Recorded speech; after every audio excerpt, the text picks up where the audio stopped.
किंवा शिक्षणाचा आदिवासी समाजामध्ये आम्हाला अन्याय होतो हा एकच नाही जर जंगल जमीन सगळ्यासाठी आपल्याला लढा द्यायला लागतो. मगाशी बोलले आता बेंगळ साहेब अहो मुख्यमंत्री साहेब जर तुमच्या तालुक्यात येतोय मुख्यमंत्री साहेब आणि ते आदिवासी भागात आणि गावाच्या दिवशी येतो मुख्यमंत्री साहेब तर या आदिवासी विकास समूह सगळा आदिवासी समाजाची बोलावणी केला या त्या किती दिवसापासून बोलावणी करतात.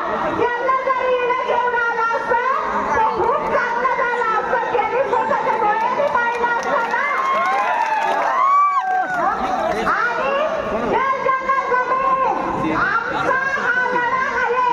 आम्हाला उदापुरी तालुक्यातलं तुम्ही ऐकलं असेल आम्हाला पूर्ण जमिनीपासून वंचित केलं. आम्हाला वाटलं जमीनच आमच्या घेतल्या पण आता आमच्या पोरांचं तर शिक्षणही करून घेतलं हे लोकांनी. मग आम्ही कोणाकडे मागायचं?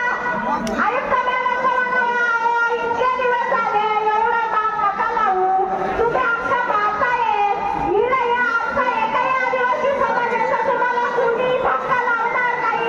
तुम्ही आमच्या माता आहेत आम्हाला मातृसत्ता पद्धत आम्ही वापरतो आणि तुम्ही घ्या.